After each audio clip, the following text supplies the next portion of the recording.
Olá, bem-vindo, bem-vinda à nossa conversa de hoje. Vamos explorar uma ideia teológica que, olha, sempre desperta bastante interesse, né? Com certeza. Aquela ideia de que a história talvez não seja só uma sequência de eventos aleatórios, sabe? Mas que siga um plano divino dividido em fases, em eras. Exatamente. E hoje o nosso foco vai ser tentar entender um pouco melhor a presente era.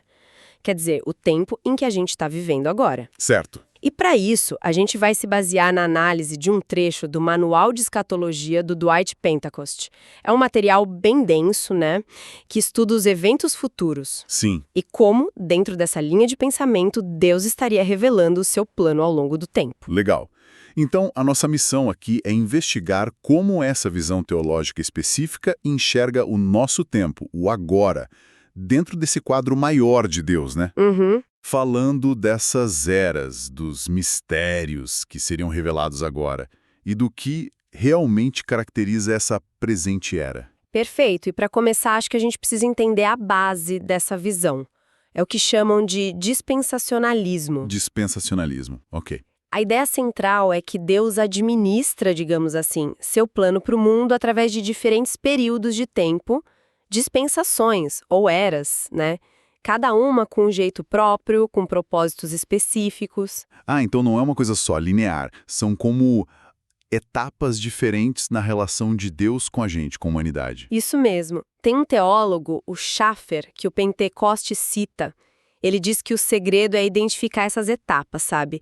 E qual era o objetivo de Deus em cada uma delas. Entendi. E quem defende essa visão, claro, aponta para várias passagens da Bíblia que sugeririam essa divisão. Tipo quais? Tem textos gerais, né? Mas também coisas mais específicos. Por exemplo, a diferença clara que João faz entre a lei, que veio por Moisés, e a graça e a verdade, que vieram por Jesus Cristo. João 1,17, né? Exato. Ou quando Lucas menciona o tempo dos gentios. Ou Mateus falando sobre o período entre as vindas de Cristo. E aquelas profecias sobre o futuro, tipo a grande tribulação, o reino de 1000 anos, isso também marcaria essas transições? Sim, marcariam transições importantes entre essas eras. O próprio livro de Hebreus faz um contraste, né? Deus falou outrora no passado pelos profetas. Certo. Mas, nestes últimos dias, ele falou pelo Filho. Essa estrutura de tempo é chave para entender a nossa era como só uma parte desse plano maior. E nesse plano todo que se desenrola nessas eras, quem é a figura central? Sem dúvida nenhuma, é Cristo. Hebreus 1, que a gente mencionou, diz que foi por meio dele que Deus fez as eras, ou os séculos. Uau! Ele é chamado de Rei dos séculos lá em 1 Timóteo. E a obra dele na cruz, né, a morte, a ressurreição, isso é visto como ponto alto.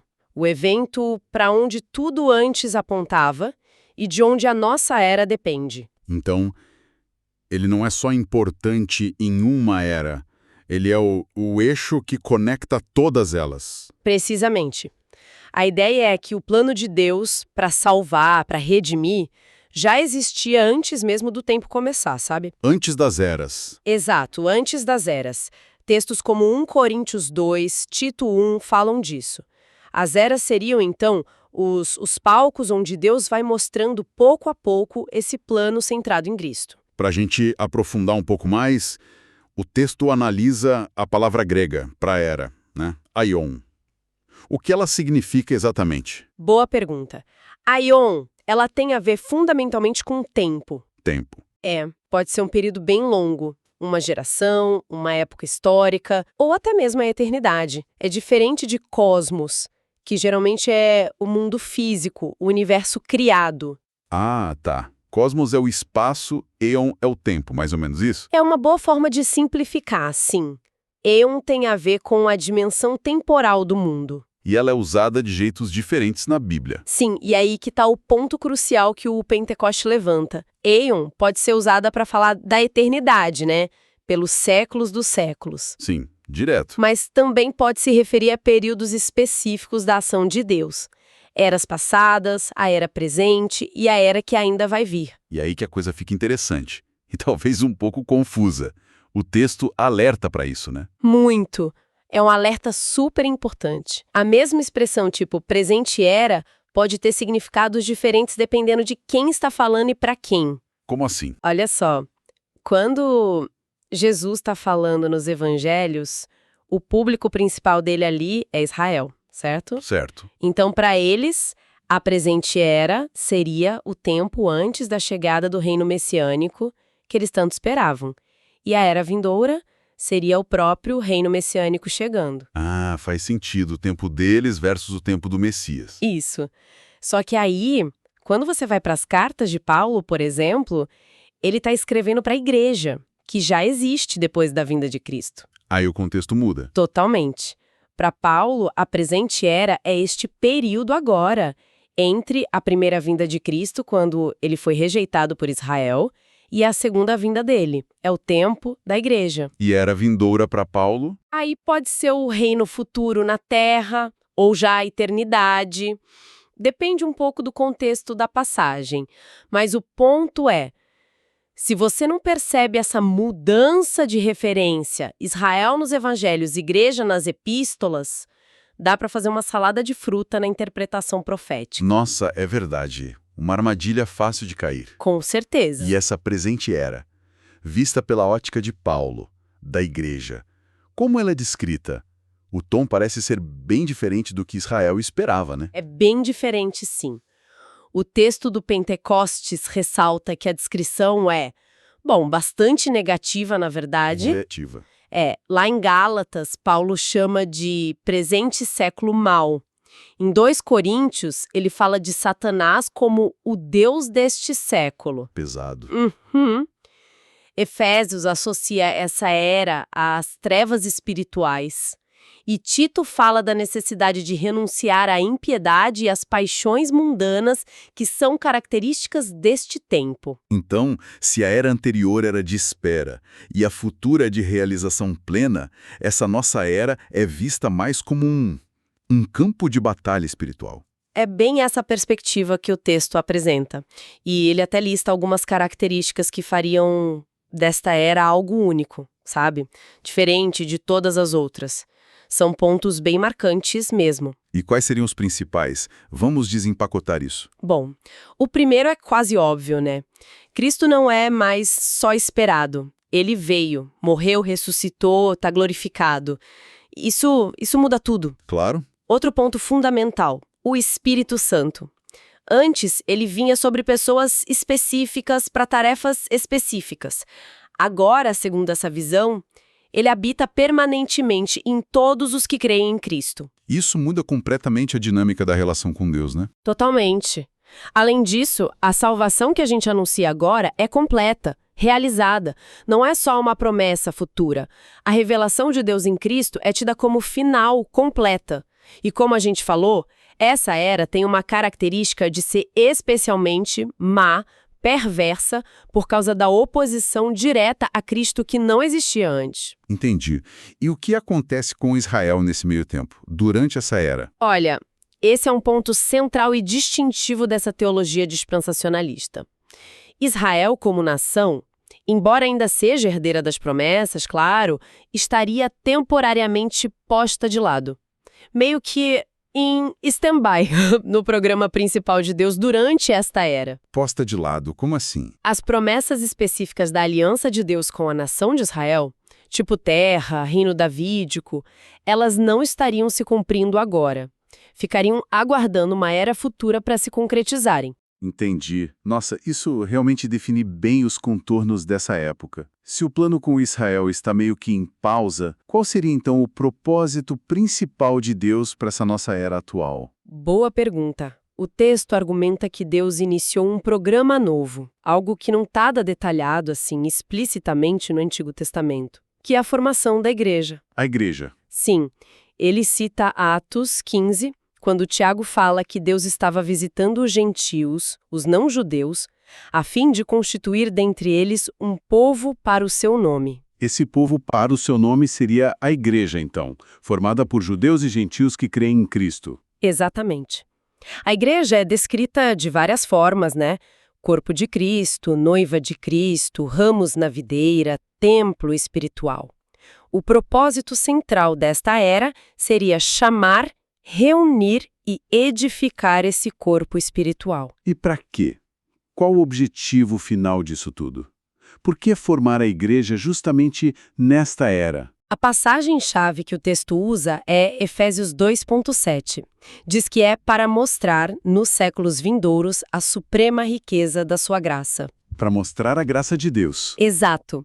O objetivo final seria uma demonstração eterna para o universo todo ver da graça de Deus, da bondade imerecida dele, manifestada na salvação de pessoas que, vamos combinar, não mereciam. A graça seria o atributo divino em destaque total nessa operação toda. Isso me faz pensar em outra ideia forte do texto, que esta era é um mistério. O que significa mistério aqui? Não é algo que a gente não consegue entender de jeito nenhum, né? Não, não é isso. Ótimo ponto. No Novo Testamento, a palavra mistério, mysterion em grego, geralmente não quer dizer algo indecifrável. Significa mais um plano, um propósito de Deus que estava escondido nas eras passadas. Ah, estava oculto. Isso. Estava oculto, mas que Deus agora revelou. Colossenses 1, Efésios 3, e são bem claros nisso. É uma verdade que antes não era conhecida, mas agora foi manifestada aos seus santos, à sua igreja. E quais seriam os principais mistérios revelados que definem a nossa era? Bom, o próprio fato de existir essa era intermediária, né, interrompendo o programa que era focado em Israel, isso já é chamado de mistério lá em Mateus 13. A própria existência da era já é um mistério revelado? Exato. Outro grande mistério é a inclusão dos gentios de igual para igual com os judeus na igreja, formando um só corpo em Cristo. Está lá em Efésios 3. E também a cegueira parcial e temporária de Israel para que essa inclusão dos gentios pudesse acontecer. Romanos 11 chama isso de mistério também. Então, a natureza da igreja, como a gente conhece hoje, judeus e gentios juntos, seriam desses grandes mistérios? Sim, essa é a ideia central. Mas tem outros também. A profundidade do plano da salvação, a natureza da união do crente com o Cristo, até mesmo como o mal vai se desenvolver no futuro, o mistério da iniquidade e o próprio arrebatamento da igreja são descritos como mistérios revelados agora. Essa ideia de algo antes oculto reforça mesmo a visão de que essa era não estava detalhada no Antigo Testamento. É daí que vem aquela imagem de um parêntese no plano de Deus. Exatamente. Alguns teólogos que o Pentecost menciona, como Bullinger, Pember, usam essa imagem. Um parêntese? Eles olham para certas profecias do Antigo Testamento e parece que tem um salto, sabe? Fala do sofrimento do Messias, a primeira vinda, e logo depois da glória futura dele, a segunda vinda. Como se tivesse uma lacuna no meio. E essa lacuna seria? Essa lacuna seria a presente era da igreja, inserida ali, segundo essa visão, por causa da rejeição do Messias por Israel na sua primeira vinda. É uma forma bem visual de entender, né? Um parênteses. Agora, como essa era se desenrola? Qual o curso dela ao longo do tempo? O material indica duas passagens-chave para isso, certo? Mateus 13 e Apocalipse 2 e 3. Correto. A interpretação que o texto traz é que Mateus 13 descreve o desenvolvimento da era pela ótica do reino dos céus na sua forma atual, meio misteriosa. Reino dos céus. E Apocalipse 2 e 3 mostrariam a perspectiva da igreja ao longo desse mesmo tempo. São duas fotos do mesmo período de ângulos diferentes. Vamos começar por Mateus 13, então. Jesus conta aquelas parábolas logo depois de ser rejeitado pelos líderes de Israel, né? Qual a interpretação que o texto dá para o reino dos céus ali? Ali o foco não seria o reino futuro, glorioso, nem o reino universal de Deus sobre tudo. Seria o que o texto chama de forma misteriosa do reino. Forma misteriosa. Ou seja, as parábolas descreveriam como as coisas seriam aqui na terra durante a ausência do rei, de Cristo. Nesse período entra a primeira e a segunda vinda dele. É um tempo em que o bem e o mal, o verdadeiro e o falso vão coexistir dentro daquilo que se chama de cristandade. E o que as parábolas mostram sobre esse tempo? Por exemplo, a do trigo e do joio. Essa ilustra perfeitamente essa coexistência. Vai ter a semeadura verdadeira, o trigo, os filhos do reino, mas também vai ter a imitação de Satanás, o joio, os filhos do maligno. E eles vão crescer juntos durante toda a era. A separação mesmo só acontece lá no fim, no julgamento. Isso mostra que nem tudo que parece ser do reino por fora é genuíno por dentro. Faz sentido. E a parábola do grão de mostarda e a do fermento? A da mostarda, o texto interpreta como crescimento externo, visível, surpreendente, da influência do reino, mesmo começando pequenininho. Um crescimento grande. Isso. Já a do fermento, bom, aqui tem um pouco de debate, mas a interpretação que o texto adota é que o fermento representa a influência interna, penetrante dos princípios do reino. Algo que vai transformando a sociedade silenciosamente por dentro. Diferente da conquista militar que outros reinos fazem. Interessante. E as do tesouro escondido e da pérola? Elas têm um foco diferente? Sim. Nessa leitura dispensacionalista, o tesouro escondido representaria Israel. Cristo compra o campo todo, o mundo, para ter o tesouro, mas Israel fica temporariamente escondido ou posto de lado durante essa era. E a pérola? A pérola de grande valor seria a igreja, formada aos poucos, grão a grão, ao longo da era, e que tem um valor imenso para Cristo, que deu tudo por ela. Entendi. Então Mateus 13 nos daria um panorama dessa era. Semeadora misturada, crescimento por fora, influência por dentro, Deus adquirindo Israel e a igreja como tesouros, e tudo caminhando para um julgamento no final. Exatamente. É um resumo bem fiel do que o texto extrai dali. Agora, Apocalipse 2 e 3 dão a outra perspectiva, focada na igreja. As cartas às 7 igrejas da Ásia. Qual é a leitura profética que o material faz delas? A interpretação é que essas cartas têm um propósito triplo, sabe? Triplo? Elas foram sim para igrejas reais daquela época. Elas também representam tipos de igrejas ou de crentes que existem em todos os tempos. Mas, além disso, elas também desenhariam profeticamente as fases sucessivas pelas quais a igreja, como um todo, passaria ao longo da história desta era atual. Fases da história da igreja. Como seria essa sequência? O texto segue uma linha de interpretação clássica, citando W.E. Scott. Seria mais ou menos assim. Éfeso, lá no fim do século I, representaria a perda do primeiro amor. Esmirna, no século II e III, a igreja sofrendo perseguição. Pérgamo, do século IV ao VI, a igreja começando a se misturar com o poder do mundo, com o Império Romano. A igreja mundanizada. Isso, Tiatira, na Idade Média, representaria a corrupção doutrinária, o poder papal se consolidando. Sardes, depois da Reforma, um período de ortodoxia, mas talvez meio morta, formal. Filadélfia, nos séculos XVIII e XIX, um tempo de grande avivamento missionário, de fidelidade, e, por fim, Laodiceia. Laodiceia seria? Laodiceia representaria os tempos finais, a igreja morna, sabe? Autossuficiente, achando que tá tudo bem, mas espiritualmente pobre, apóstata. E essas fases são, tipo, uma depois da outra, rigidamente? O texto diz que não necessariamente, elas podem se sobrepor. Características de uma fase podem continuar existindo enquanto outra já começou, mas a sequência geral indicaria a trajetória da igreja visível, a cristandade professa ao longo desta era. E tem alguma ligação entre essas fases de Apocalipse e as parábolas de Mateus 13? Sim. O texto até traz uma tabela mostrando um paralelismo bem notável. As condições descritas nas parábolas parecem encontrar eco nas características de cada fase da igreja em Apocalipse. É como se fossem confirmando o mesmo desenvolvimento, visto por ângulos diferentes. Fascinante. Isso nos leva direto para o fim desta presente era, então, pelo menos na perspectiva da igreja. Como é que esse período final é descrito? Antes de descrever, é bom fazer uma distinção importante que o texto ressalta. Uma coisa são os últimos dias para Israel, que geralmente nas profecias apontam para a restauração futura deles, glória. Certo. Outra coisa são os últimos dias para a igreja. Esses acontecem antes da tribulação, ainda dentro desta nossa era atual. E eles são caracterizados, segundo textos como 2 Timóteo 3, por tempos difíceis e apostasia. Apostasia, tipo um abandono da fé? Para seguir doutrinas de demônios. E em 2 Timóteo 3, ele descreve pessoas que têm aparência de piedade, vão à igreja, fazem as coisas externamente, mas negam o poder transformador do evangelho na vida delas. O texto até cita um autor, Pritchard, que fala de um sistema de negações. É isso. Isso mesmo, é uma lista forte.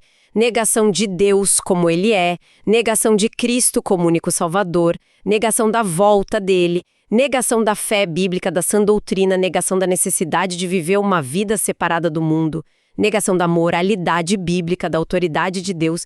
Basicamente, é uma forma de cristianismo que mantém a casca, a estrutura externa, mas está esvaziada do conteúdo e do poder originais. Nossa, isso lembra muito a descrição da igreja de Laodiceia em Apocalipse, né? Aquela que não era nem fria nem quente. Exatamente. Achava que era rica, mas Jesus dizia que era pobre, cega. Nua, exatamente essa conexão que o texto faz. Essa condição final de mornidão espiritual, de autossuficiência, de achar que está tudo ótimo, seria a marca principal da igreja professa no fim desta era. Isso justificaria, segundo essa interpretação, porque a Bíblia chama esse período de dias maus. Ok, uau. Fizemos uma viagem bem intensa por essa visão teológica. Deixa eu tentar recapitular rapidamente. A gente explorou essa ideia da presente era como um tempo distinto no plano de Deus, dentro da visão dispensacionalista. Um tempo marcado pela obra completa de Cristo, pela vinda e habitação do Espírito Santo de um jeito novo, pela formação da igreja, que seria um mistério antes oculto e agora revelado. Isso. E com o Israel temporariamente meio que à margem do foco principal de Deus nesse período. Exatamente. Aí vimos como Mateus 13, com as parábolas do reino, e Apocalipse 2 e 3, com as cartas às igrejas, descreveriam o desenrolar dessa era. Um desenvolvimento meio misto, né? Com crescimento, mas também com joio, com influências boas e ruins. Sim, uma mistura. E que culminaria numa fase final parecida com Laodiceia, de muita aparência e pouca realidade espiritual, de apostasia. É uma síntese fiel do que a gente conversou, baseada na leitura do Pentecoste. Uma interpretação bem específica da escatologia bíblica, claro. Com certeza. Eu ouvindo tudo isso, fica uma reflexão final, né? Uma provocação, talvez. Se o cenário que essa interpretação pinta para o fim da nossa era é esse, de uma religiosidade meio superficial, uma forma de piedade que nega o poder real da fé, que multiplica negações da verdade, fica a pergunta: como é que a gente pode, hoje, individualmente e como comunidade, cultivar e até reconhecer uma fé que seja bom, genuína, vibrante, que transforma de verdade a vida no meio desse contexto todo?